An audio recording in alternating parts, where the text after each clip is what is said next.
whatever milestones that Black people make against hate, it ends up benefiting all the other people of color. I can't see what his end game is. The Republican Party is the party of racism, is the party of white supremacy, is the party of hate. This is wrong, and it needs to stop. Everybody wants to go back and drag that piece of history up, but they don't want to go back and deal with what their ancestors did to the indigenous people and to Black people in this country. You got to go. And you got billionaires talking about going to space and Jeff Bezos, go, never come back. I hope you get lost. This man has lost his mind. Boom! Come on, girlfriend.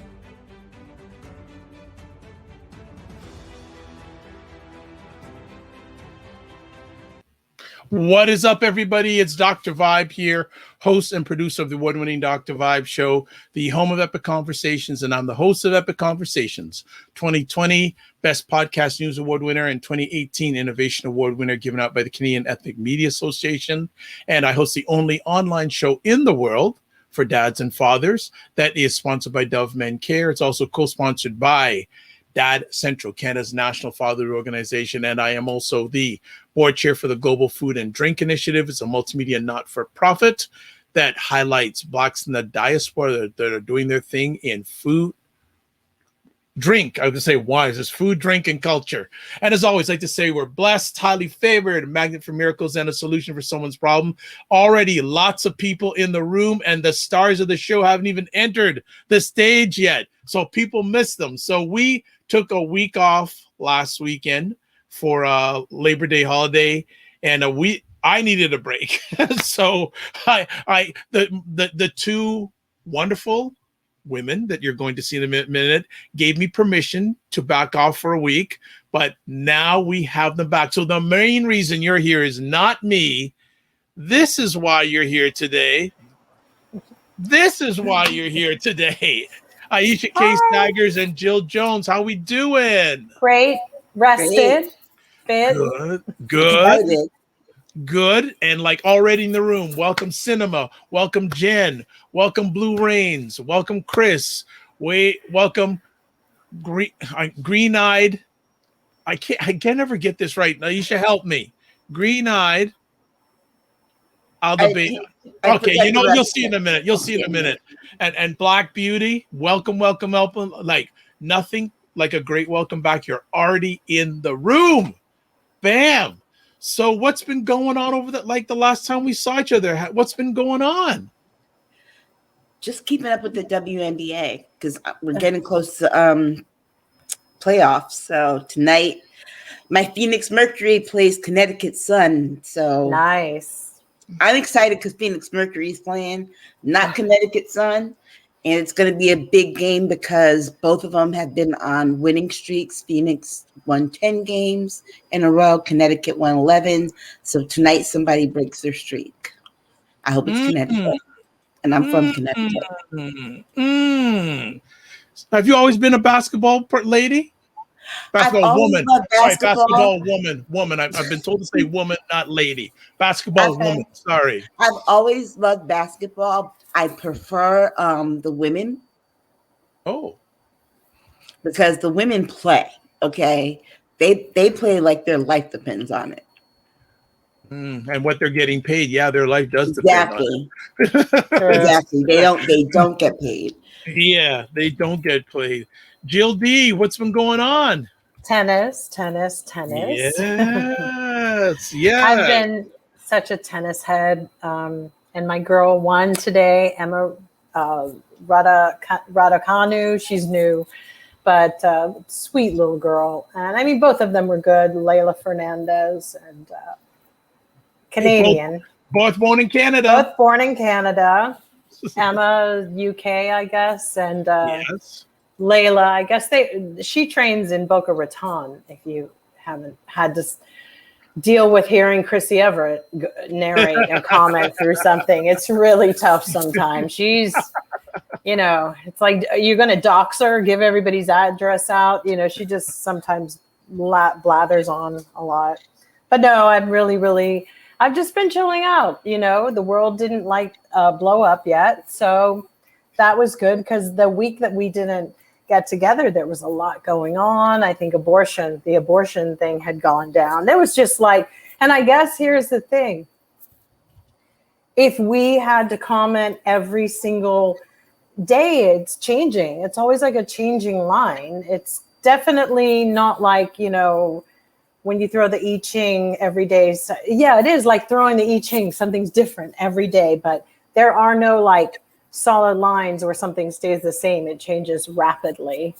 So, but which means we're entitled to take a breather now and then. Through these labor pains. You know, you just gave me a vision. If we were ever sponsored, I'd love to do this half an hour each day. Yeah, it would be great, because it's like because even a week, there's so much stuff that happens just in a week. So much happens in just a day. You know, we miss out on so much stuff. So if there's any sponsors out there, please, we'd love to do this on the daily. Do I have, you know, our half hour of news info would be certainly unique to almost anything that would be going on online. That's true. That's true. We should try to figure that out and talk about it. It's a lot. I mean, sometimes, like I said, I hope that we can offer some good news on something, because taking all this toxicity in is really a lot. But that's where I think we come into it. Let us vent for you and get it all out there, and you know, and then you could go about your day. So yeah, every day would be nice. A nice dose of the girls. Oh, that'd be fire. The women. That would be fire. That'd be great. Yeah. So Jill, Novak, gonna do it? I hope he does. You know, I really do. I mean, we've had a historical championship today with Emma Raducanu coming through, having to qualify, and she's the first male or female to ever do that. And also, she never dropped a set. She's, you know, never dropped a set. Yeah. So that's like unheard of. So no, it's like I feel like the vibe is there, and I just think Novak works so hard, and his brain power, as you and I were speaking earlier, is a lesson. I think everybody, if you don't tune into him or watch him as an athlete, I think he's one of the best athletes going today. If you ever need to know about how to get through something, I mean, talk about resilience, as you said earlier, and just sticking your mind to something that and deal with it. I mean, he's unbelievable. Talk about staying in the moment and making each moment better than the last one. 53. Sasha Zverev, who is like my pretend son, because I've been rooting for him for a long time. You know, I was pretend son. He is. But, you know, now I'm older. I'm like, these kids are like, these are my pretend kids. I've got a lot of them. And I felt really bad for the Canadian Felix, because I knew there was just no way. No. I mean, he got squashed. Yeah, quickly. He held up for a minute, but it was just like good A for effort for trying. But he has some things he has to still work out. Mm-hmm. And I think having younger people coming on the tour or in any of this, it's going to put a little bit of fire under his bottom and everybody else's for a minute, because, you know, the 18-year-olds have arrived. So here's my question. That other boy, Carlos, who was a qualifier, and he got in, but he got injured. So one more tennis thing, and we'll get to because I know people go, come on, guys, get to the real stuff. So Jill, is this the last time the U.S. Open sees Rafa? No. Is this the last time they see? Why am I forgetting his name now? Federer? No, I don't think so. I think that the question is it the last time we're going to see Serena? You notice who I left to last? Because I would be a little nervous with her playing the two girls today. Although there's something to be said about experience, but, you know, Fernandez kind of cleaned the floor with Naomi Osaka. Yeah. Yeah, well, there's another thing there.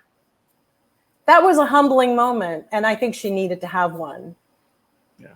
Just as an athlete, because, you know, like I was looking at the enthusiasm these kids had when they had to go off and talk to press. And I mean, before I've been like, oh, people shouldn't be forced to talk to press, but you just got handed a $2.5 million check. Yeah, it's part of the package, and you should play. You got to do a little bit of that. It's what people want. So, you know.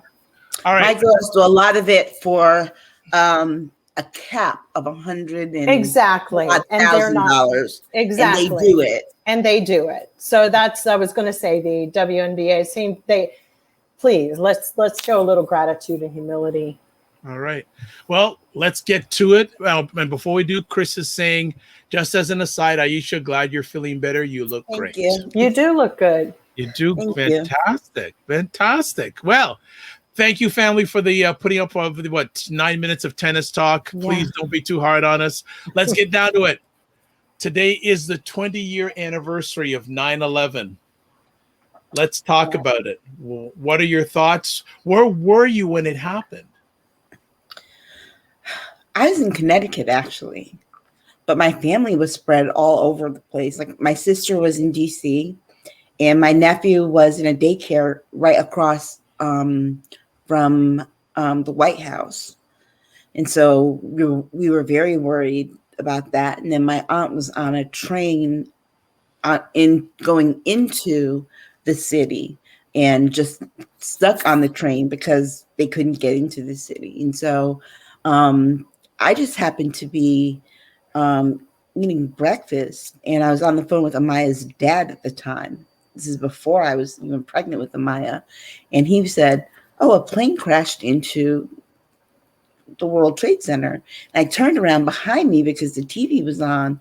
And from far away, it looked like it was a smaller plane, because that was the feed that they had been showing on Good Morning America. And then when the second plane came around, it was like, oh, this isn't just a one-off accident. And, you know, there are so many stories. The story that really, I think, pulled at my heartstrings the most were those kids from DC on their way to a science conference. They were Black kids on their way to a science conference in California, and were there with their teachers, but without their parents. And they were all like between 10 and 11, and they died on the plane. Jill? For me, I was living in New York at the time. Oh my. And I was in a car service taking my daughter to school. And I, funny enough, was on the phone with my daughter's father at the time. And we were having a massive row about something, arguing that early in the morning. And so we went over the Brooklyn Bridge because her school was in Lower Manhattan. I mean, down in the Village. And there was like a really big like sound that, you know, roaring over, but this is how intense I was in my argument. And, you know, my daughter's like, Mom. So then by the time I got to the school, some parents and stuff were standing out there going, oh my gosh. And a plane just flew into the World Trade Center. And I said, could the day get any worse? I remember I was like, could it get any worse? You know, because I thought it was a little plane, like little, and that was bad enough. But I was like, oh my God, really? I said, I got to get Zuzu into school. So I took her into class. And when I was walking out, I was in the West Village. And, you know, then there's Tribeca, and then there's the towers, Battery Park, that whole thing. And I was just standing. Traffic was slowing down kind of. And I looked in the middle of the road, and I kept looking. And I could see the smoke billowing out of one building. I'm like going, what the hell? Wow. And then all of a sudden, I just saw from the second building, like from me standing there looking at it. And it just exploded. Like there was it just went, and I went, oh. And right then and there, I went, oh, this isn't an accident. I said, what? And pardon my language, I just said, no. And I remembered like, oh no. And I went right back into my daughter's school. I might have been not the best parent to handle this because I think I might have panicked everybody. I barged into her classroom. The kids didn't know. They were all like learning. And I said, Zuzu, come on. We got to go. And the teacher's like, what's going on? I said, they just bombed the building. Like there's planes flying into buildings. And she's like, well, wait a minute. I was like, I'm taking my daughter and we're going. But maybe that was not my best shining moment. They were little kids, like, little. And I was I grabbed her. We went outside. By that time, it had registered with everybody like this was an attack. And then the ATMs were jammed, like immediately. You could just see people lined up getting their money or their kids. And it was a choice. So, it was really crazy. And then because we lived over like in Brooklyn Heights area, which is on the tip, to get back over, it was really sketchy. Like, should we go back there on the bridges? I'm not crossing the bridge. So we stayed downtown at a friend's for a little bit and basically moved below 14th Street somewhere else for a while. But then news came in later that someone that I was going out with at the time, his family had three people on the second plane, and the father had been speaking with his son, and they were the ones who it was a husband and wife, and they had a 2-year-old, a little girl, Christine, the Hansons. And when it was confirmed that they really were on the plane and that he had said, don't worry, Dad, it'll be fast, was heartbreaking to hear. The funeral for that was crazy because the woman who was the wife was a scientist as well. And she had discovered a component in the HIV virus. She was a brilliant woman, Korean, and her grandmother had raised her because her grandmother had lost her daughter, the girl's mother. And there was this elderly woman who was so burying her granddaughter and her great-grandchild. And that was brutal. So yeah, the jets flying over, all of that during that mayhem. Did you have the right ID to get below? I've found that even with the pandemic and with 9/11 and all these things that when they happen, there's always something that we're not prepared for, Dr. Vibe. Like really, they're just the little things that you go, oh, shoot, I didn't change my driver's license. And now I got to tell her. And then you're mad and you're like, of course I live there. And little things. But we're in a society that allows people not to follow rules. So maybe if we did, certain things would flow a little bit easier. But yeah, that was a horrific day. And the pictures of everybody all over town for weeks. Yeah. And then phone calls of who was in the building working, everybody knew somebody, knew many people working, people who didn't go that day. Yeah. Just want to add here, green-eyed little baby. I was watching the news in Florida, and you could see it over the shoulder of the newscasters. They sat in disbelief.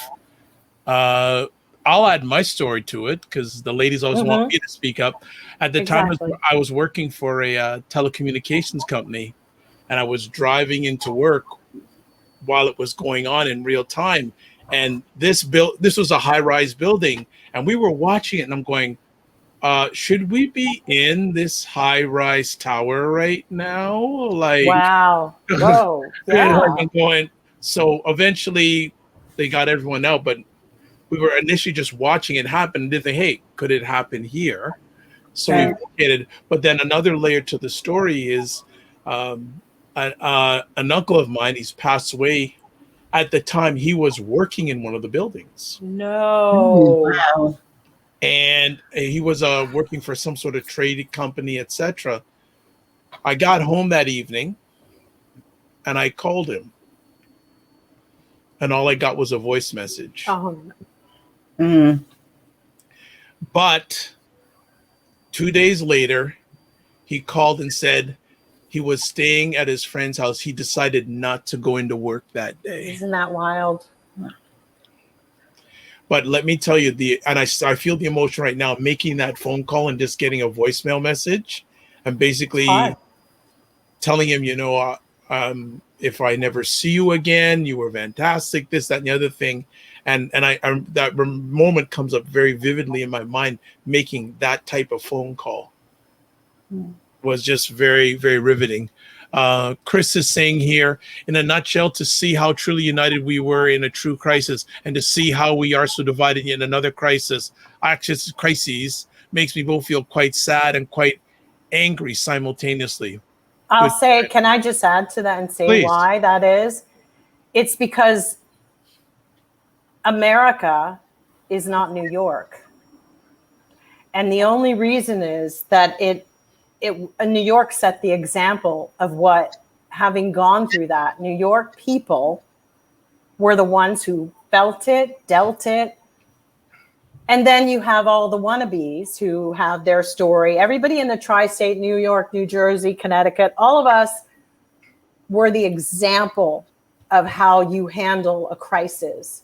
And it really begs, it should not be surprising how many people have not followed the rules in the pandemic. Are the states that we'll get to this. Get to this. We're going to get to a little bit later on. So right. Well, the other thing too is that the actual crises that we have going on now, people look at it and be like, oh, it's not happening here. When you think about where the pandemic really hit the hardest in the beginning was in that tri-state area. And people are like, oh, it's not here. So it's not going to affect us, which is so different than the fear that, but the other thing too, I think that made people feel united was rather than this abstract idea of a disease, people felt united against an other. Yeah. Because I read something for 9/11? It's Please. Something that I posted. It's a poet that I like, and I think she's Polish, but I can't remember. But Wisława Szymborska, View with a Grain of Sand, and I posted it on my Instagram. This poem always stands with me for many years. It's resonated since 9/11, but it's called Could Have. It could have happened. It had to happen. It happened earlier, later, nearer, farther off. It happened, but not to you. You were saved because you were the first. You were saved because you were the last. Alone, with others, on the right, on the left, because it was raining, because of the shade, because the day was sunny. You were in luck. There was a forest. You were in luck. There were no trees. You were in luck. A rake, a hook, a beam, a break, a jam, a turn, a quarter inch, an instant. So you're here, still dizzy from another dodge, close shave, reprieve. One hole in the net and you slip through. I couldn't be more shocked or speechless. Listen how your heart pounds inside me. So that is a poem that basically states like what that did, 9/11 made everybody think like what your uncle did of like, I just decided not to go. And I think it was one of the times that people really started looking at divine intervention, really held a few of them and really played very huge part in their lives. And it really was, it was chillingly, you could go, oh my gosh, why did your train, why was it late? Or why would you oversleep? There were so many things that you heard about close misses. And then unfortunately, the others that had to go. And it just felt very spiritual somehow, because that was the only way the mind could grasp the brevity of what was in, and that smell of burning flesh that floated all the way up to 14th Street. And I could smell this. And I remember my grandmother told me about a plane crash when she was younger, and it was a army plane crash, and they had run out. It was in the field, and she just talked about this smell of burning flesh. And she's always described it as it's something that you don't know what it is, but it's very familiar of something, and it's souls and spirits. It's us. Right. It's us. It's got sense memory. And so for me, it was like divine intervention. And even though people, the evildoers, did what they wanted to do, it traumatized all of us. I mean, my daughter for months and years, I mean, we couldn't have a window open because she was terrorized that Osama bin Laden was going to come through the windows. And it was just crazy. It was not even crazy. It was just realistic that, there were people that jumped and died, and there were people that died instantly. And then there were, like I said, the funerals were awful. Yeah. No words. For me, it was just like, I turned down a job in the towers a year before. And the thought of, oh my God, I could have been working there.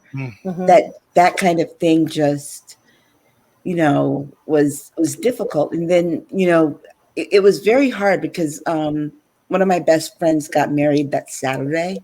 It was kind of hard to be joyous. Oh, wow. With this hanging over it. Sure. And the groom went, he wanted to go through with it, and we did, but his aunt was still one of the missing. Yeah, that was the hardest part, coming out of the schools. And when your kids are back in school, they had psychiatrists on deck all the time. Kids were drawing pictures all the time of the towers or people jumping out of them, which was, that was a reality. I mean, that's really what happened. And I think the further we get away with it, further we get from it, I do feel that there's something missing in what people know and really realize about that day. And especially this new crop of people. And, well, that was something else for teachers. My sister was a teacher in Stanford at the time, and they worked a little late because a lot of the kids in her class had parents who were in the towers. Right. And they were not coming to get them up. Yeah. Right. Well, the interesting comment from Green Eye Little Baby. My question is, when will Saudi Arabia be held accountable? 45 totally let them off, dismissing their part in it, as well as the killing of the journalists. They never will be held accountable unless it's divine intervention. Yeah. I don't know if there's anybody who, for some weird reason, or until the world no longer needs them, until we get up and running with needing less fossil fuels, then we don't need them. They'll need us. They need us already to go. You see all the ads for Dubai and all that stuff. That's tourism. They need us. They're running out. Their places are sinking.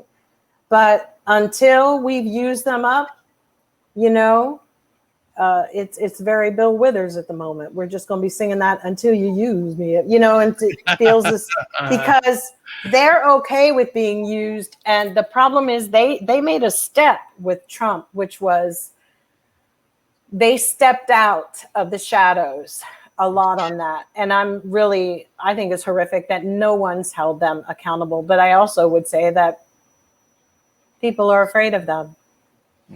And the government, even now, of course, continues to deal with Saudi Arabia. But at the time, the Bushes were really deep in with Saudi Arabia. And this was something that you hate to say it, but you reap what you sow with them and the dealings. It's like the Bushes had a long history of dealing with Saudi Arabia, going back to the Reagan years when the father was vice president. But it's more than just the politics of it. The Saudis have been entrenched in our society for a really long time. In fact, money begets money. They all know each other. All their kids go to the same schools. All of that stuff has happened. It's been happening. They were educated at Oxford, or they come over here and go to Harvard. Yeah. It's been happening. The problem is now they're all grown up. They're millennials. and some are even Xers and underneath, however it falls. And they all want more than the piece of their pies. This is a different crop of young generation. They want more than their slice. They don't give a damn about their parents' relationships. And that's why they're far more treacherous than what was already established, because it's like the old mafia versus the new mafia, or a new whatever they are nowadays. There were codes. There was a code of conduct, code of a moral, believe it or not, even with the Italian mafia. There was a level. But now this new, some of the new ones, and it's because of the money. They've all known each other. There's nothing new. It's not, and so they decide who's going to be in the political aspect running things, while they helping them to get more money. Okay. Well, let's move on. I'm just going to put in this one last comment. Green-eyed little baby saying America isn't America anymore to a lot of people, because they now get a little taste of what it's like in a war-torn protests country or military police brutality state. True. So let's move it on to our next conversation topic. President Biden introduces a vaccine mandate for 100 million workers. Good. Uh-oh. Good. Yeah. Why so? Well, because unless somebody does something, it has to be a law where people lose something. People have to, for a lot of people, money talks, okay? And people get their money from their employment. And so if their employment is threatened in any way, that's the only way we're going to get people to get vaccinated who aren't vaccinated, to get this thing under control. And the thing is that people are complaining about this. Well, guess what? You don't have to have that job. You are more than welcome and have the freedom to go work somewhere else. Nobody's holding you to that job. You're joining the unemployment line. Nobody's holding you to that job. And I feel like what was the choice here? You have what Aisha just showed, but then you have people who are vaccinated, and our rights are being squashed and hampered because we've been put in a position to have to go to work because we were vaccinated, of course. But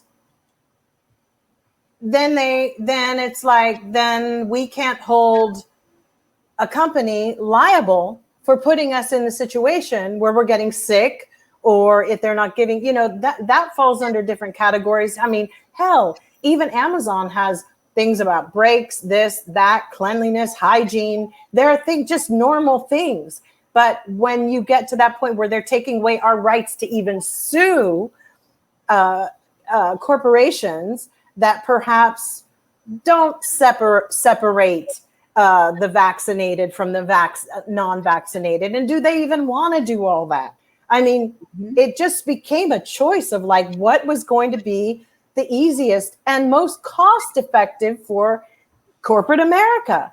And I can't say that I don't blame them, because this is where, instead of beating up Joe Biden, they need to talk about the corporations. They run it. You don't think he sat down and had a conversation with those guys, or they didn't call him and say, yo, this is costing me a lot of damn money. Put in some kind of mandate. They honestly don't think that the dude from Chase, Jamie Dimon, didn't make a phone call and go, I don't know what the hell you're doing, but you better do something, because I can't keep dealing with this with these employees. You got to put yourself on the line, not me.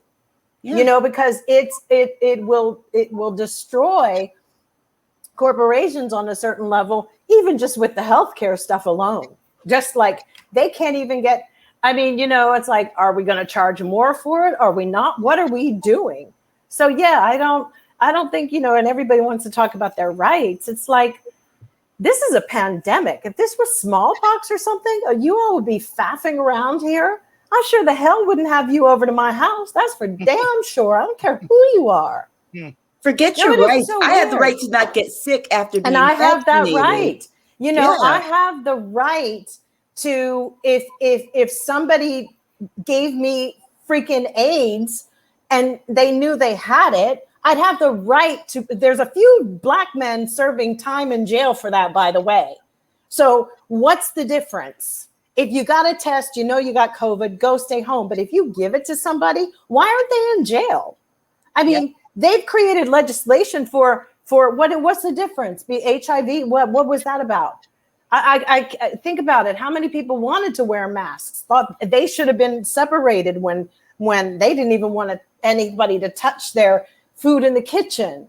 I mean, this is not about the disease at all. It's a politicized agenda, and it's suddenly just taken off.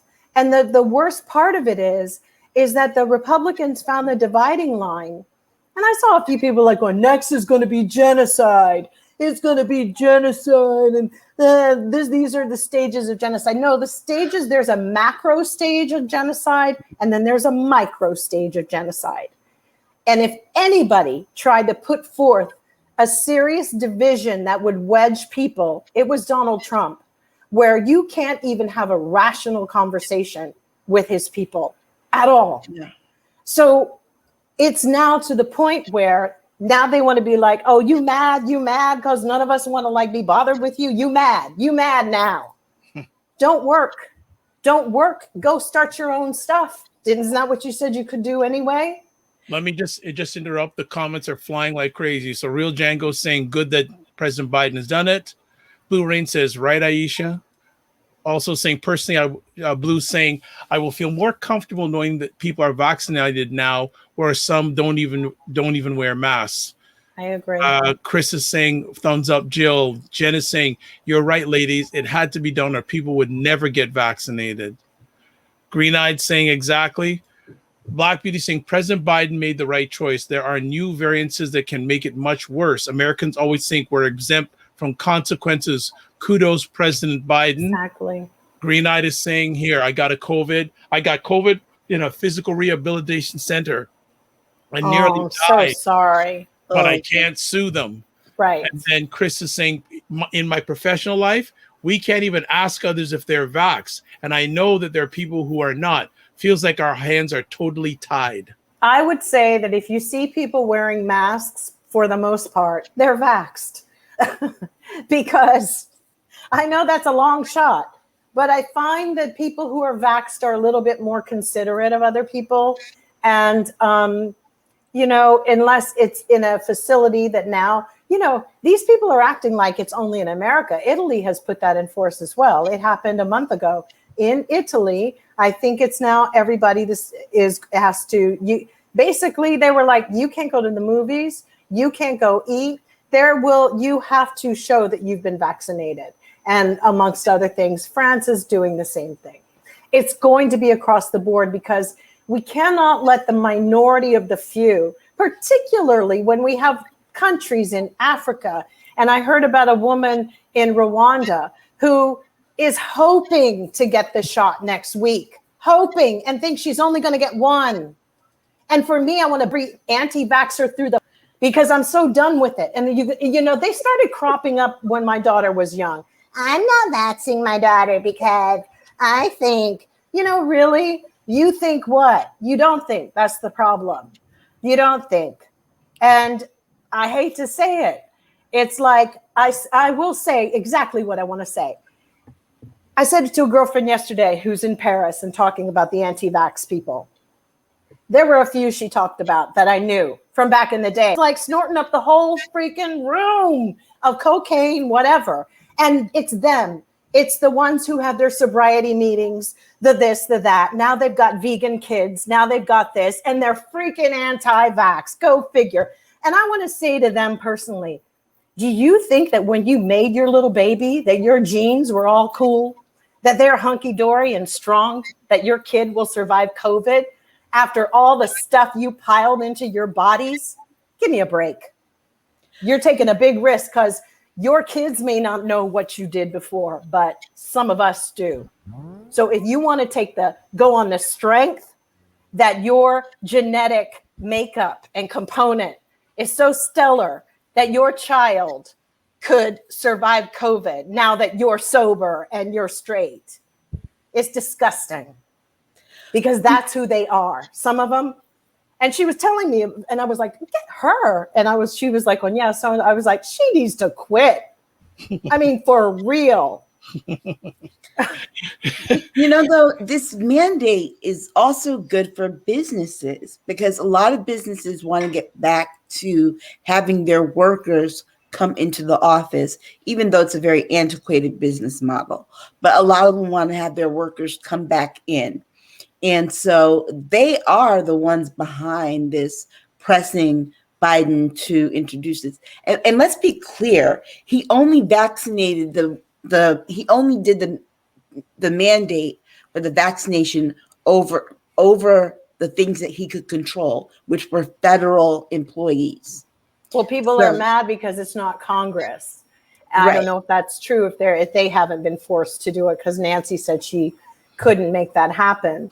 But they're all vaccinated. Let's just be clear. All of them are vaccinated. Please, they all did it. But for federal workers, he can definitely do that. Yeah. And for it to be 100 million, that more jobs for people that need them. If you don't want them, somebody else will. That's always crazy to me when people think they're irreplaceable. Yeah. Well, a federal job is a good job, pension, healthcare. Well, this is the thing. Well, I might apply.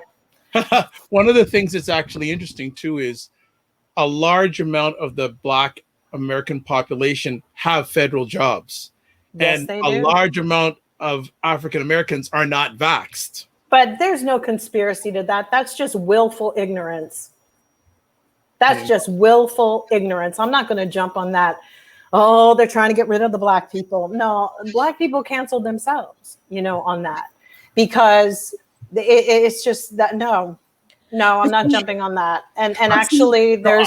I was just putting out there. No, I know. But but the numbers, though, proportionately it seems like they're large compared to the population, but if you go proportionately to the size in each state, for example, remember how in Texas, where the lieutenant governor was trying to blame the Black population for the spread of COVID in the state, but there were more Black people vaccinated in Texas than there were white people because of the number of Black people in Texas. So, even though we still need to really get Black people vaccinated, the numbers, the sheer numbers in state by state vary.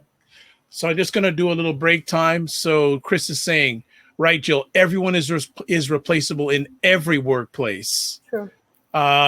Black Beauty. Absolutely, Jill. I got my third vaccine for COVID because I have MS. So I wear a mask all the time. Green-eyed little baby. I hate the housing situation now. Homelessness is growing due to COVID and the rent is skyrocketing. It's a sad situation all around. Real Django saying, this is so freaking tiring hearing people whine with such conviction and wearing a mask is against their freedom. And green-eyed doll baby. Yes. Doll baby. Okay, doll baby. I'll get it eventually. It's going to call it green-eyed. Sorry, green-eyed, because I keep on mess up, make it short so green-eyed. Let's say green-eyed. Saying the real Dango exactly. Now, Chris has a question. Your opinion of this. A woman is working with others, not vaxxed, no mask. She is not vaxxed because she's trying to get pregnant. Thoughts? There's no reason that you should not be vaxxed trying to get pregnant. It's pregnant women. Do you get pregnant by breathing in the air these days? I don't know. Is sperm floating around that you just go to grab it? I don't know, like a seal. What's wrong with her? It's all pregnant women who are going, if you're unvaccinated and you're pregnant, they tell you to wait. But trying to get pregnant, you should want. Well, no, they've told women who are pregnant to get the vaccine. Okay, now they've changed it. Absolutely, particularly after that young woman, beautiful young girl, and her husband went through it and left her 2-year-old she had the baby, but she never got to hold it and she died. She got COVID, and she was not anti-vax. She just didn't know. what they were supposed to do. And they were not. She was wanting to get the vaccine. And you see, here's the thing. If we could all have if COVID was glowed on us, if it glowed as we walked, I wish it did. Because I would like to see how the transmission of it goes on every human body. Because somebody gave it to that girl, and somebody, hopefully they weren't a willful person, but she got it and she died. And in my opinion, they killed her. Yeah. So Chris is saying about the lady you was talking about, she's not the brightest bulb on the set. And then Black Beauty saying, Chris, good scenario, but she can still wear a mask and social distance and be tested weekly. I just don't think she should be a mother. So with any luck, maybe God won't give her a child. Oh, I ain't gonna go there. I don't think she should be. Anybody that stupid shouldn't be allowed to have children. All right. Well, folks, we've been away for a few weeks, and you see, Jill's back. And Aisha's back. So what we're going to do, folks, loving the comments that are happening, we are going to take a quick break so we can refuel and restart our engines. And when we come back, we're going to talk about Jill's ready to go. We're going to talk race. Another one of Jill and Aisha's, a new person on Jill and Aisha's hit list, gentleman named Greg Abbott. So we're going to be back in just a second. Keep it locked. Go. So ladies, what is going on? Just that he needs to get it together. Sick of that. I am sick of it. Something is seriously wrong with you. Why is he still there? She shouldn't be near Congress. You need an exorcism, because I don't know what is wrong with you people. It was so powerful. And I really wish everybody would stop bowing down to this. What is he talking about? This makes no sense. They know they are not the oppressed party, but they love being the superior ones, and they want to flaunt it. So it was always made political, particularly for people of color, and the LGBTQ population. We end off every episode with a cockroach. This episode's cockroach. Everything. Everything? All the things are going on. All the things? Mm-hmm. We are back. State of Things. Quick. Yeah, I know. State of Things with Aisha and Jill, broadcasting live September 11th. Broadcasting live on Facebook, YouTube, and Twitch, and Twitter live. So we're on all those different platforms. We are now into the second half of our epic conversation, but we got, audience participation. Hashtag Team JJ from Chris and Real Dango saying, Jill's laying down the boom.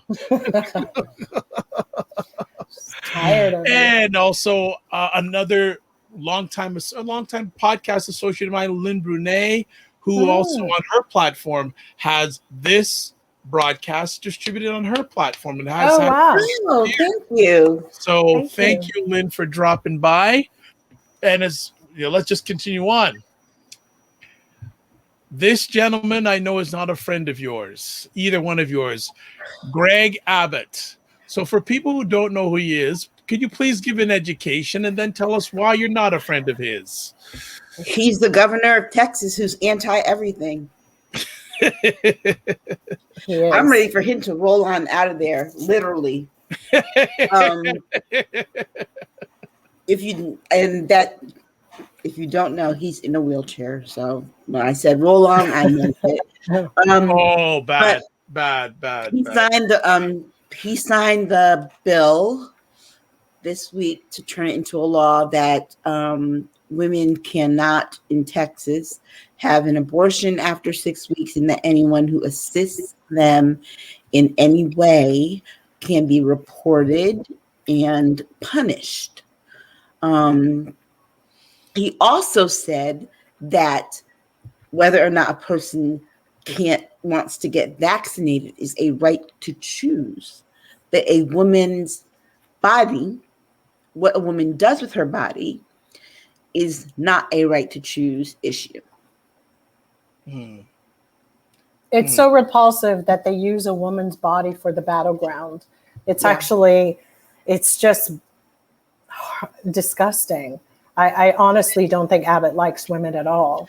I think he's got some mother issues. It sounds like mommy issues to me, something really bad, you know? I feel that it's so ironic that Mexico, a Catholic country, their Supreme Court actually ruled that they will, it's not going to be a criminal, they're decriminalizing abortions. So pretty soon you're going to have a bunch of, the only place to go and get your abortion is going to be in Texas. And then I guess they're going to want border patrols reports on that, won't they? Yeah. It's interesting, you know, about this legislation in Texas about abortion and the Supreme Court upholding it. But I was listening to a number of commentators over the last week or so, and what some of them are saying, what this is really going to be concerning is now other issues where people can be vigilante about in regards to immigration, in regards to critical race theory. Like some of the commentators I was listening to were saying that, you know what, watch out, because the conservative are going to start bringing all these sort of legislations based on this legislation, and that they feel that the Americans are going to become vigilantes, even more so. Well, Your thoughts? Well, you know, yeah, I think it does open the door, but it also reveals something about people in their stupidity. These people don't realize how women's bodies work. It's like 6 weeks. I mean, that's just, I mean, the fetal heartbeat is usually around the time that most women find out they're pregnant. I mean, you're talking about, 2 weeks, missed period. Oh, I might be pregnant. Yeah, but Texas also has the worst prenatal care. It's really on the list of like, we're like in the highest percentile of deaths just on a normal, without COVID situation of prenatal premature births and deaths, particularly with women of color. And Texas is high on that list. I mean, we would never even consider that Texas is a great place for anything medical as well. I mean, let's just be honest. It's a dirt hole. Can I interrupt? Because comments are really flying crazy. Lynn is saying, so snitching on people, disgusting. Chris is saying, Avid, if he were floundering in the ocean, I would throw him a shark. I know. You're right to even think about telling women what they can do with their bodies ends until you grow a uterus. Total fool. Ugh. Green-eyed saying major websites have removed and banned the people and pages that were created to snitch on people having abortions and or giving abortions. Real Django. Abbott is a 45 clown. Texas has the highest amount of abortions in this country. It just angers me seeing how it is always a bunch of white men huddled up making decisions about women's rights. Well, Lynn, like the worst. Oh, sorry. No, just two more comments.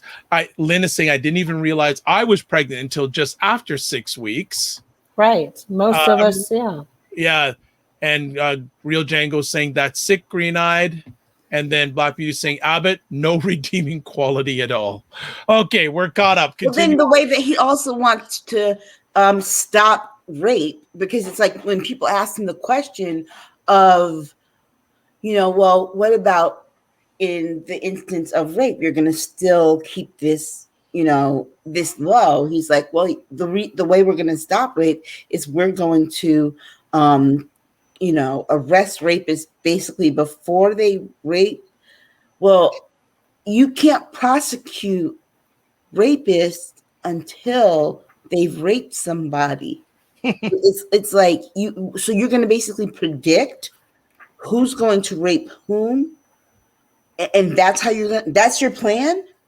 It's like that's your plan. And the thing is, like, I think that people will have to do what my mother did with her rapist. Do tell. I will never tell. Okay. But let's just put it this way. There's 2 less people walking on the planet.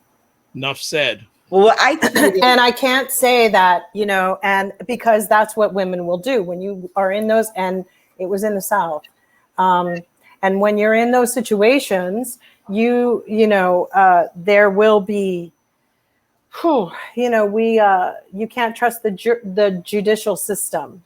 You can at this point because there's a big void right now, what's going on between the states and what's happening out of Biden's camp. We have a void in our jurisdiction system that is making their, this was actually done. What they are doing, what the GOP is actually doing is very similar to like the Herero genocide that in South Africa with the Germans. During that whole point, there was a time when killing, the Germans had configured like, well, we're not really going against international law because they didn't mention Black people. So but we're seeing in the red states that they're taking things, and if it is not to the exact word, they will have somebody challenge it. It has to be so detail oriented because they are actually making illegal acts legal, or even just the void is making people go, well, they're doing it for the good of the country. And that was a trick that was used by, Herero genocide was before Hitler. But if anyone knows in the studies of Hitler, the nephew of the general or whoever was on that Herero genocide, his nephew worked very closely with Hitler later and was a part of the Third Reich. So all of these little things, these are tools that have been used for a really, really long time because, and they take them right out of playbooks. So it's when you create this thing that, well, we're doing it. They've even tried it where they'll go, it wasn't legal for Black people to do X, Y, and Z, but they did it because it was illegal what the country. So if you notice, the GOP flips it back. They do jujitsu. They do total freaking political jujitsu. If you are saying, well, Black people had a right to fight for their civil rights. So they have reversed it and been like, well, this is ours. But what you can identify when people start putting out the fear of there's going to be genocide, there's going to be that. To have like a genocide or something that, with people who are fearful of this vaccine, there has to be an ideology. And the ideology that exists is the white supremacist ideology. And they flip the switch on that they're weak, they're threatened, they're under attack. And they're, oh my God, what are we going to do? Nail biting sessions. We have to fight for our rights. So it's really, really interesting. But one thing that proves who they are is that they're morally depraved. Because when you can get a group of people to defy authority or obey it. But the reality is these people have no moral foundation anymore. They are morally bereft, all of them. And they know it in their heart. They know that they are. But you have to get your base to the lowest common denominator in order to be able to stand up and have lynchings and have picnics while they're burning people on an effigy. That's how low. And only white supremacists, they got that playbook and they're working it backwards. So when we talk about Texas, a cultureless, fabricated state that lives off the laurels from Hollywood. Hollywood made that up. Cowboys, Indians, that's Hollywood. Texas is not that. Hollywood. I had to get somebody in check yesterday. You have no culture, people. You have none. If anything, it was Mexican. You have no culture. But the cowboy stuff, that was created by a couple of Jewish men who ran a bunch of studios here in Hollywood. These are people that have been searching for an identity, white people. It's really sad. If they weren't Irish, they don't have anything to cling to. I don't even know. They have no identity anymore and they're very lost. Well, that's also the real push behind this getting rid of Roe versus Wade protections in the last 30 years is because they've known that the population shift was going to happen. Now that the census has actually said that their numbers have reduced, they really are into signing these things into laws about abortion, preventing abortions, because they want their numbers to increase. Okay, let me catch up with comments here. Real Django saying thumbs up. There's another comment. Chris is saying, tell it, Jill. Absolutely true. Let's go back up here now. Green-eyed saying, these people passing laws aren't even adopting the kids left behind. Chris is saying, unless something has changed, the DOJ is bringing suit against the state of Texas. And I did see that this week, and I messaged both of them saying, Merritt is alive. I know. Garland. He woke up. Blue Range is saying it's so hypocritical. My body, my choice only counts when it comes to COVID, but not when it comes to a woman's body. Right. Real Django. Abbott saying he will stop rape. Really? Is he starting now? So many of the rapes are by makes that the women knew. So what magical method is he going to do to stop rape? He's a perverted human being. He's perverted. He probably can't even have sex himself. That's why I tweeted what I did this week. I mean, can you imagine? He's been in that chair. He doesn't have sex. But you need a healthy dose of it. I don't care. Do it yourself. Take care of yourself. But it's not good. It ain't good. No. Okay. I tweeted, I didn't know my rapist was a rapist until he raped me. That is what I tweeted earlier this week. Because you don't know until it happens. Yeah. Okay, so Patrick's time or you could grow up as I did, which was, I don't know if it's great to be told as a 4-year-old based upon my mother, her being raped, and my grandmother not being able to be quiet. But I was given a brief rundown about men when I was 4 years old. I don't think that was the best, but I tiptoed through rooms sideways from a very young age. And I don't think that was healthy either. But that's what Black women did in those days. They told their kids, watch out for men, watch out for them. And I did. And I was very uncomfortable with men for a very, very long time. And I think that it's probably why I didn't really date until I was like out of high school. I mean, I had a couple boyfriends, but nothing physically, no way. The fear of God was already in me. A man looking at you wrong, making you feel uncomfortable. It was like, that's not great either. But that's what Abbott and them are creating. Those old days, those days. And that's a lot for a little kid to walk around carrying. Let's catch up here. Packard's time is saying people are fleeing to Texas. Okay. The point? I'm not sure because I've actually saw a few that had taken jobs at Google and actually left. Said the hell with this. So Green Eye is saying, as a victim of rape who had an abortion, we already suffer and are traumatized. So now he's adding a third trauma with jail time. Pitiful man. Can I say something about Texas? Everybody goes because it's cheap. But there's an old Latvian saying that a friend of mine told me, stingy pays twice. Mm-hmm. You go somewhere and it may be cheap. You may have your little no sales tax, whatever the hell. But let me tell you something. Stingy always pays twice. So I don't go out and buy the cheap stuff. I'll save and save and save and get the real deal. But I ain't moving down to Texas. Okay. That's trash. Chris is saying, oh, Jill. Chris is saying, oh, Jill, sex and Abbott, bad visual. I know. It is bad, isn't it?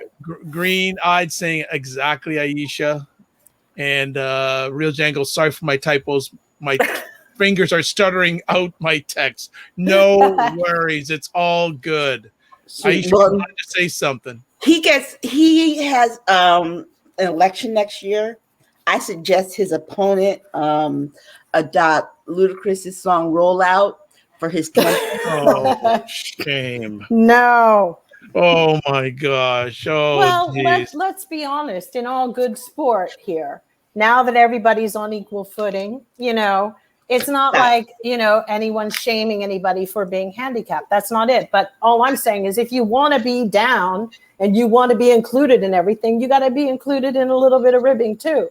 If somebody's going to make fun of my bunions, I get to make fun of your wheelchair. So I'm sorry. It's just the way it is. If we're going to be all on an equal playing field, let's go. Because I'm very curious why Madison Cawthorn and Abbott are two of the most meanest SOBs. And they're just brutal people. Are they angry because of what? They're locked in, their bodies forever? I don't know what it is. And I'm asking that humbly. I'm just like, yo, these men are mean and they're divisive and they're morally depraved. It's like, I don't know. It's pretty bad. They are that dude and It's a Wonderful Life, Mr. Potter. Oh, he's Mr. Potter from Pottersville. Just mean. Okay. Mean. All right. Let's move on to another fun conversation piece. California's recall election. So Jill's our California correspondent. What's going on in Cali? Well, okay. Larry Elder's been running these ads like crazy. And like all of a sudden he got some kind of weird makeover or something. And I'm like, what's up with his eyebrows? I mean, it looks like they put that black mechanical tape and put it on two things. I swear to God, I can't get past them. He's like, and then we're going to do this and that. And they put the soft filter with Vaseline on the lens to make him look younger. I don't know. I think that, it's a real tough call. We don't know. It's going to be tight because there's been so much money thrown in here. And it's unfortunate. I hope the progressives, you see, we have a very interesting thing with progressives here. And I found that a few progressive friends of mine, they never want to give it up to the Democrats for anything, even when it's for the collective. They're not of the collective either. They can be just as bad as the Trump people. And we saw that when they gave their vote to Trump or whoever they threw it away to when Hillary was running. They don't play fair either. And we have to deal with those two groups, egos, because it's all ego. They're egocentric and they want change. And if they can't have it their way, they're going to kick and scream. They're no different than some of the Trumpers. So I'm a little concerned about them going for Newsom, because the ones that I know that I talk to, they're like, well, he's not that great and he's doing this and he's doing that. And I'm like, yo, we don't have time for what you want to do. We don't have time for that. It's like you're in a boat and there's a storm and they want to sit and talk about, well, I'm not so sure we're doing it the right way. If I can't handle it. So I'm a little nervous about that because right now it's like, I need people who want to get all hands on deck, get dirty. Let's do it. We're going to vote him in and get rid of these Republicans because this is only one lashing. They're going to come again at us. And remember, we vote next year anyway for a new governor again. This is $250 million. That is a waste of money. And they want to break California. They want it to go even a little bit more red. Kevin McCarthy's behind all that. That wandering eye girl, who was it? Her father's the guy from Arkansas. She was the Sarah. He Huckabee. Donated Huckabee. Huckabee, yeah. Oh, Huckabee sounds better. He put down a lot of money for this. $250,000. Yeah, I mean, for me, the laws that need to be addressed, I mean, talk about a divide. I feel like every state is on its own. And I really wish that California wouldn't have to give any of their federal money to anybody else anymore. Nothing. I don't even know what more to say about Larry Elder, except that he's the worst possible candidate they could ever pick. I mean, did you ever watch his TV show where he played a judge, a pretend judge? Oh my God. I mean, the concepts that PUD came up with was unreal. Unreal. It was like, you know, I don't know, we're in trouble. And the reason all of it's happening is because they have to make the country look bad under Biden's administration. So they're willing to mobilize to destroy. They're mobilizing for destruction. And that's the kind of people that we have. So my problem is, I don't know if I can trust all the progressive either to pull through and do the right thing, because they're a little shady. Okay. And I said I would always vote for the progressives, but I'm seeing a real self-centered side to them too that I'm not too keen on. So Patrick's time is saying eyebrows and wheelchair criticisms. Deep, Black Beauty. Please run Larry Elder out of the country or put him in a time machine back to the 1800s. Thank you. As a sharecropper on the worst plantation. Oh my! Oh, you know what? The audience enjoyed their week up, so they could load up. They could bless you. They could load up. That was funny as hell. Blue Rains. It's really bad when Larry Elder is the leading Republican candidate. Larry Elder. Larry Elder. I know. It's just crazy. When is the runoff? 3 days. 14th, right? Monday. Yeah, Tuesday. Monday. Tuesday. Wow. So we'll have the results next week. When we talk. Oh boy. Next week's show, I'm already primed for this already. I'm burning my candles. I've got everything lit.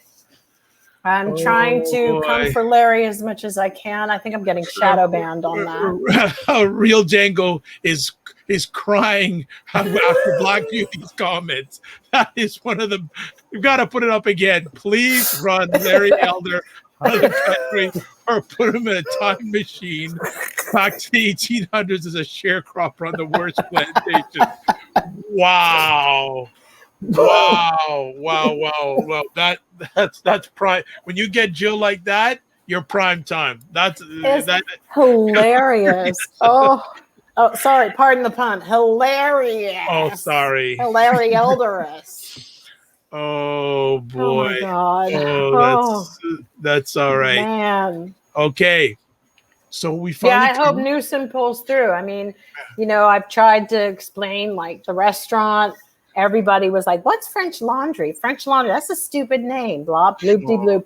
It's a 63-seater. It wasn't full when granted, maybe going to dinner wasn't a good thing. But even I kind of like the fact that he snuck out and did some things. We snuck out and did a couple of things. We weren't, people that I know were in Utah. And, some of the really beautiful, spas with the natural springs, they were closed off.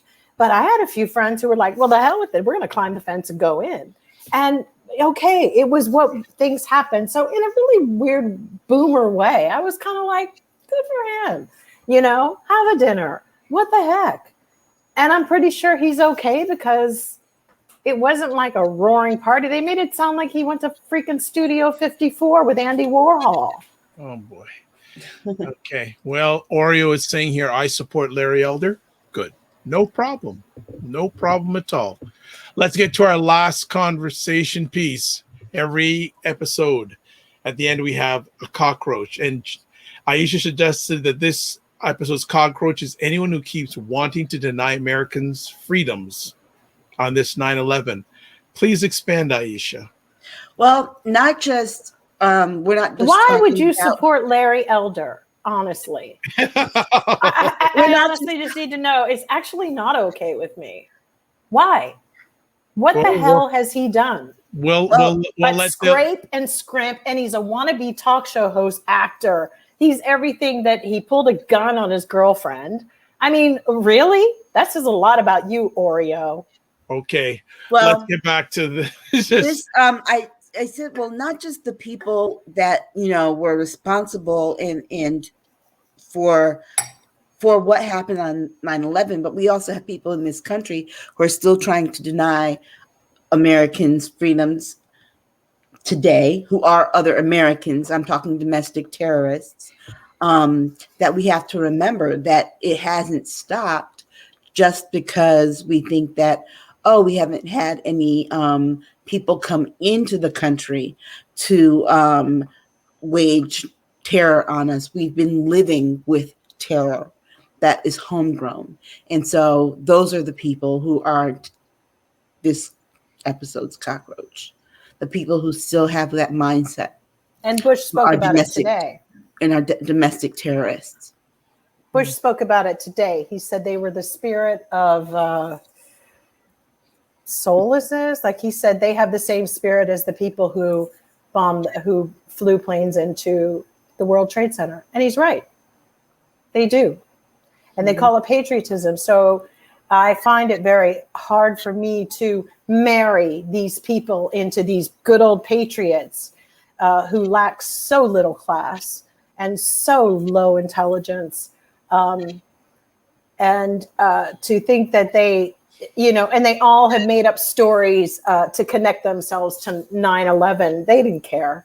Like Trump. Like Trump. Oh, he was the worst. During that whole time, he did absolutely nothing. He was on TV talking about his buildings. And when he said that he had the tallest building, I think I have the tallest building now. It was the most disgusting thing. People were writing about what a pig he was. Yeah. But no, the rest of America, now, if I try to marry these patriots who believe, all this righteous BS, it's like, go to hell. The reason that 9/11 had the standard and NDC and that whole love, that body of love, is because that's where it really is. Because the rest of America is hateful as hell. And everybody knows it. And as far as I'm concerned, they don't need to develop any of it. Because remember, people are also oversimplifying the love of 9/11 because there was tremendous love and then very swift hate. No, and then all the weirdos started coming up with their conspiracy theories and their because they have way too much time on their hands. But not even this conspiracy. Russia came in then. Well, no, but the swift hate for brown people came right after that, for anyone who was a Muslim, for anyone who may have looked like they were from the Middle East. Which is why I sent my daughter out. We left the country because she came home one day. They were talking and she goes, is my grandpa, her grandfather was from Iran, is my grandpa bad? And I was like, we're out of here. And we left. And she was schooled abroad. So, I'm sorry, but yeah, you're right. That's exactly what happened. That's how it was being portrayed. And it was being spun by people that don't go anywhere. They don't go anywhere but to the Piggly Wiggly and home. I cannot believe that those dolts are controlling COVID. Media. They're controlling everything. Dolts, people who sit on their behinds all day, who go back and forth somewhere, who have just normal bloop, doop, bloop. I cannot believe it. And then they want to talk about a cabal running the world. Please, if there is a cabal, can you just please get rid of them? Okay, so we got some final comments before we call it an evening. Some cabal. Real Django, Jill is about to explode. Better run, Oreo. Just kidding. Off Time says, weird to see Democrats side with Bush. Why? Because can I just say something about that? It's not about siding. That's the biggest. This is not just tribal. It's called common sense. I am the type of person, if I'm friends with somebody, I think you like talking out the side of your neck. I'm going to say something to you. And that goes for my politics as well. There are some things people say that I'm like, no, I'm not feeling that. But I'm not going to just be like, well, it's Democrat. It's like that's the same thing with religion. I don't know who. I always thought more people were more like me. And as I get older, I find out that there's very few. And it worries me because I think I'm freaking amazing. All right. And so are you, Aisha and Dr. Vibe. Say it out. And everybody, Black Beauty, Blue, okay, Real Django. So Black Beauty is saying Chris. This week's cockroach is the person who posted that they like Larry Elder. Put that person and Elder on the time machine back to the 1800s. Thanks. Blue Rains. The trolls are in full effect tonight. Real Dango says, no worries, Oreo. Stand by your statement. Own it. Just accept the criticism in social media. We all have to. Absolutely. That's true. And Chris says, how come I'm not getting Chris' comment? Chris's comment. There we go. Thank you as always. Terrific trio. A nice discussion as always. I learned to all the very best to you. And then Off Time is making a question. Is she advocating for mass killing? No. You know what? You're just too stupid. You're going to put in the way you see things, how you project. Don't worry. You guys will take care of your own selves. Yeah, no worries. No worries about that. Yeah. Oh my God. I mean, honestly, like they just are dim. This is too broad. The topics are too broad. You're not fair. You're not balanced human being. Go away. All right, Chris. Depraved. Black Beauty, yes. Jen is saying, great discussion, everyone. Well, it was a great discussion, and it sounds like some people missed us. So we are back. And we missed you guys too. We missed you too. Yes. So we are back. So saying here, great discussion, everyone. So as always, it was a great time tonight. Another great time. And thank you, everyone. How's my house coming along up in Canada, by the way? They almost finished with it? We're ready for you. We're ready for you. We're ready for you. Thank you. Black Beauty says, whew, that time machine needs an upgrade. Oh man, the Real Dango, welcome Black. Well, welcome. We are glad to be back. And as always, folks, before we let the ladies leave, we got to find out. I just got to find it here because it's been a minute. I got to find how their contact information here. So bear with me. Okay. First things first, Jill Jones, if people want to get a hold of you. Jill D. Jones at Twitter. But I actually am not taking a lot of like DMs except from people that I've already approved. And mostly everybody who tunes in here is. So yeah, I narrowed that list down. I was waiting for that to happen. Okay, yeah. So and then Aisha K. Staggers. Aisha Staggers on Twitter. Excellent. And myself, the best way to get a hold of me is my website, thedrvibeshow.com. Also, I want to put it out there if people have any suggestions for topics, we'd like to have you suggest them. And also, too, if you want us to, we'd love to have some of you come on, too. And if you have any suggestions for us, at the bottom here, you can email me, dr.vibe at thedrvibeshow.com. We'd like to get your feedback. So as always, I'd like to say, oh, this is good.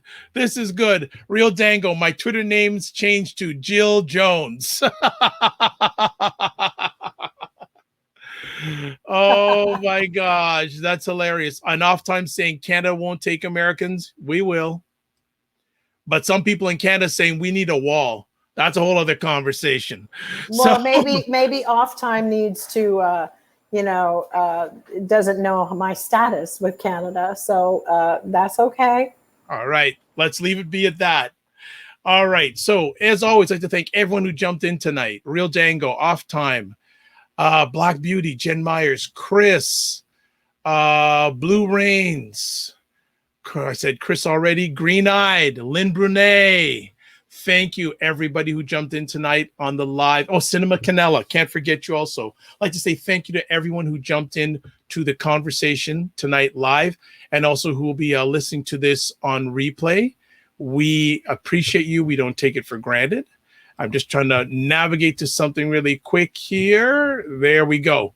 And please subscribe to the Dr. Vibe channel on YouTube or subscribe to the Dr. Vibe show on Facebook. And as I said, now you can catch this content live on Facebook, on YouTube, on Twitter, and also on Twitch. And if you want to catch replays, you can catch replays of State of Things scrolling at the bottom here on the Dr. Vibe Show YouTube and Facebook channel, and also at the Dr. Vibe Show website, www.thedrvibeshow.com. As always, I like to close off with this. Live your life as a dream. If you can dream it, you can make it. Sometimes you have to get small to get stronger. Block assumptions, then aim bigger, aim better, aim higher, aim wider. Love, faith, and respect. And remember to give yourselves grace. For those who follow me or want to know what the Dr. Vibe Show is up to next week, on Tuesday night, we're doing a pre-election special because we have a federal election coming up in Canada on September 20th. So I'm hosting an open mic or a town hall on Black Canadians' thoughts on what's been going on in this election. So that's on Tuesday night. And the exact date is Tuesday, September 14th at 9 p.m. Eastern Time. So you can catch that wherever you're watching this live conversation now. God bless. Peace be well. Keep the faith. And we just got some other comments. Great. Blue Rains, great show. Welcome back. Thank you so much. I'd like to say God bless. Peace be well. Keep the faith. And remember to give yourselves grace. See you next week, 9 p.m. Saturday night Eastern Time.